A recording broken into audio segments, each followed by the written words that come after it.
armário onde está o bibelô, ele parava com o peitamento de tocar. Susana sente a presença de espíritos, mas acredita que a filha de 18 meses consegue vê-los. Não perca esta história, já a seguir.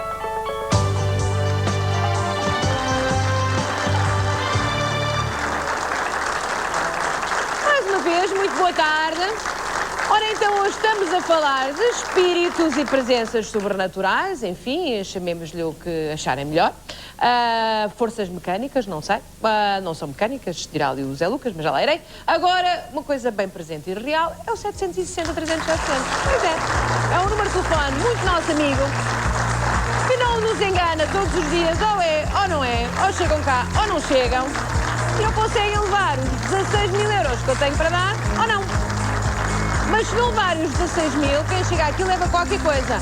A não ser que tenha muito azar. Às vezes também acontece, mas raramente. Já sabem, então vamos lá agora ver se certas pessoas que estavam desatentas já acordaram para a vida. 660. 300. 400. Ora, muito bem, muito obrigada. Melhorou um bocadinho. Bom. Lembrar então os factos, um despertador sem pilhas que toca por vezes às 6 da manhã, como acontece com a Gracinda Soares, há cerca de 1 ano e meio, será uma força do outro mundo, ou como eu dizia, simples fenómeno mecânico. Os meus convidados desta tarde acreditam então que têm espíritos que vivem dentro de casa e que muitas vezes não os deixam descansar devidamente. Temos mais uma história e mais uma protagonista.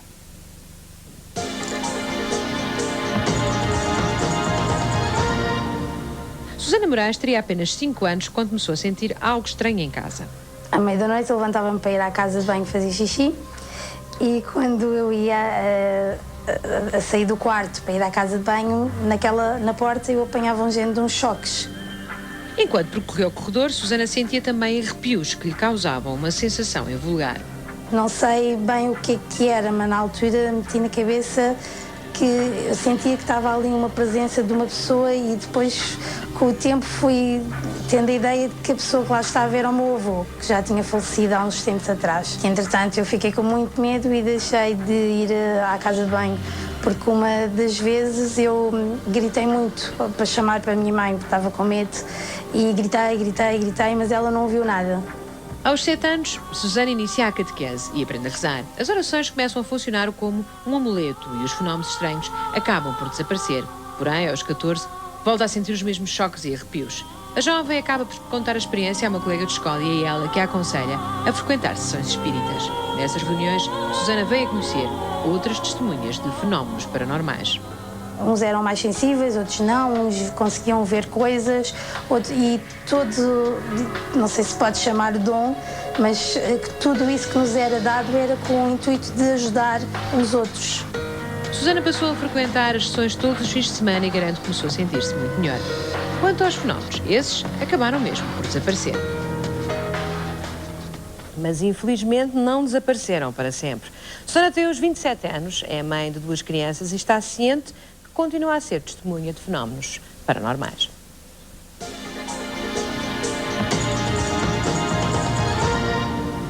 O ano passado, Susana mudou-se para um apartamento com as 2 filhas. A vida parecia correr de forma tranquila, mas eis que os fenómenos voltaram a acontecer. Isso geralmente é sempre de dia. O estar está aberto e depois eu esteja a fazer o que tiver a fazer, qualquer coisa. Posso estar a passar a ferro, posso estar a limpar o pó, posso estar a ver televisão e de repente o estar fecha. É assim, eu sinto qualquer coisa, como se qualquer coisa passasse e o estar fecha. No início, Susana chegou a brincar com a situação, mas deixou de achar piada quando começou a perceber-se de outras manifestações durante a noite. Foi uma vez, eu acordei, eram 3 da manhã. E comecei a ouvir uma música a tocar. Eu não estava a perceber bem o que era. Depois levantei-me e a música parou. Depois voltei-me a deitar e começou outra vez, tling, aquela música a tocar.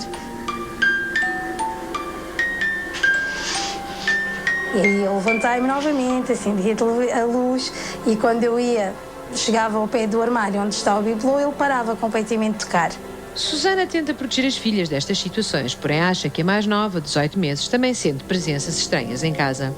eu senti qualquer coisa que estava ao meu lado. E quando eu olhei para a minha filha, ela estava a rir-se e dizer adeus. Quer dizer, é por isso que eu acho que ela deve ver qualquer coisa. Aquilo que eu só sinto, ela deve ver. O que é? Susana nunca sentiu coragem para procurar qualquer tipo de ajuda para resolver a situação.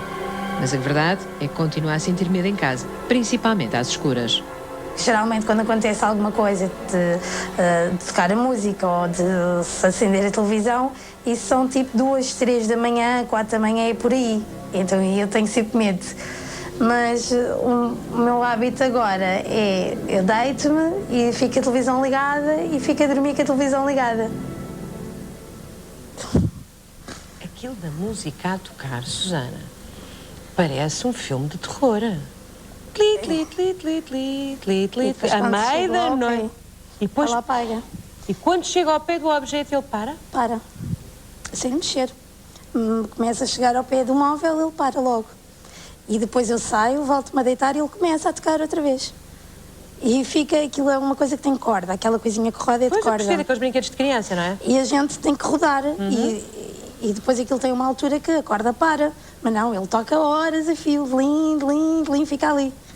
E partiu-lo? Já pensou? Não. Não, para não acharem muito mal, que foi uma prenda da irmã do meu ex-companheiro e então convém não partir. Ai, mas se calhar pois a quem quer que mexa naquilo gosta, o melhor é dar-lhe. Se calhar depois lembra-se de mexerem mais alguma coisa, mas tem que partir a casa toda. Pois não sei, eu acho fantástico o seu sorriso e a sua tranquilidade. Primeiro porque vive sozinha com as suas filhas, não é? Portanto, ali a Gracinda ainda tem um marido para lhe dizer que é maluca. No seu caso, não tem ninguém, não é? Portanto, estas manifestações acontecem dentro da sua casa e não vai com certeza dizer às crianças o que é que está a passar para não as assustar. Não, porque assim, elas veem as coisas acontecer. A minha filha mais velha tem agora 6 anos e ela diz, olha que engraçado, na nossa casa tudo funciona sozinho. A televisão liga-se sozinha, quer dizer... E ela já viu, porque não é uma coisa que só eu tenha visto. Porque eu antes nunca tinha, pronto, sentia qualquer coisa. Isso desde pequenina que sentia coisas. Mas ver de televisão a ligar... Manifestações físicas de... Histórias, isso nunca me aconteceu. Ou é da casa ou alguma coisa... E a casa não é nova? A casa não é nova? Não, já é antiga. Já é antiga. Portanto, sabe a história da casa antes de ir para lá ou não? Aconteceu lá alguma coisa? Sei que viveu lá uma amiga minha, que andou comigo na escola, tem a mesma idade que eu, o irmão dela, o pai e a mãe. Mas sei que depois a seguir viveu lá uma outra senhora assim mais de idade, mas... Mas não sabe de nenhuma história assim mais não, porque mal é uma coisa resolvida? Que eu não falo, isto aqui... Agora não é muito normal eu falar. Eu falo. Portanto, não fala sequer sobre isto? Com pessoas muito conhecidas. Muito próximas. Tá bom. Então isto começa em pequenina, não é? Começa em pequenina com os choques. E o desejo de ir à casa de banho para aquele xixi da noite, não é? E nem se levantava... mais presa. Nem se levantava às vezes porque sentia... Tinha medo, porque assim, começou... uma vez eu fui à casa de banho e apanhei choque, no dia a seguir apanhei choque. Mas então o que é o choque? É um choque elétrico mesmo? Sim, um choque mesmo. Começa-me arrepios mesmo e choque. Mesmo um choque ali, como se estivesse a mexer numa eletricidade, numa tomada. Portanto, uma coisa muito desagradável. Sim. Mas não é uma sensação agradável? Não. E uma vez, que foi mesmo com muita força, foi a última vez, eu gritei pela minha mãe, gritei, oh mãe, oh mãe, oh mãe. E eu acho que até fiquei sem voz, mas ela não me ouviu e estava a uns passinhos. Isso é muito inquietante. É, e então como é que uma criança resolve isso na cabeça? Quando tem vontade de ir à casa de banho, que era o que me acontecia, tapava-me debaixo dos lençóis, encolhia-me toda lá para o fundinho da cama e ficava encolhidinha. E desenvolve uma bexiga gigante. Pois não sei. Mas, portanto, isso não a traumatizou? Não, ou é uma coisa que está lá atrás na cabeça? Depois passou. Depois passou. E depois só na escola, então, é que te arranja uma amiga? Sim, isso muito mais tarde, em que... houve uma vez que eu estava a sair da escola e de repente não sei o que é que me aconteceu, já tinha passado uma hora e eu estava num sítio muito estranho e então eu no outro dia fui falar com ela e disse, olha, aconteceu-me isto assim. Portanto, foi parar a um sítio ao qual... não sei como é que eu fui lá. Eu lembro-me que saí da porta da escola e não me lembro de mais nada a seguir, só me lembro de estar num sítio assim um bocadinho assustador. Qual era o sítio? O cemitério dos prazeres. quando dei por mim estava lá dentro do cemitério, assim meio perdida, com meio de campas, e assustei-me. E depois falei com ela disse, pois isso é normal, provavelmente tu deves ter alguma coisa que te leva a sentir coisas, a fazer qualquer coisa. E então foi aí que ela me começou. Foi ela que levou então a um centro... Não sei se pode chamar um centro espírita, mas então, era um centro em que as pessoas partilhavam as coisas. É um centro espírita, provavelmente.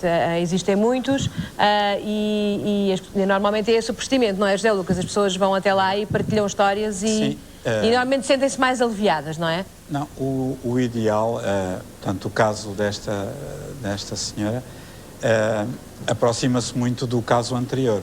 Portanto, naturalmente ela tem também para mediunidade ou percepção extrasensorial. Isto enquadra-se dentro de um conjunto de fenómenos de efeitos físicos, que é a movimentação de objetos, barulhos, coisas que partem e não partem, etc. Nesse sentido, e isto é muito comum, de norte a sul, acontece todos os dias. Mais mulheres que homens, ou não?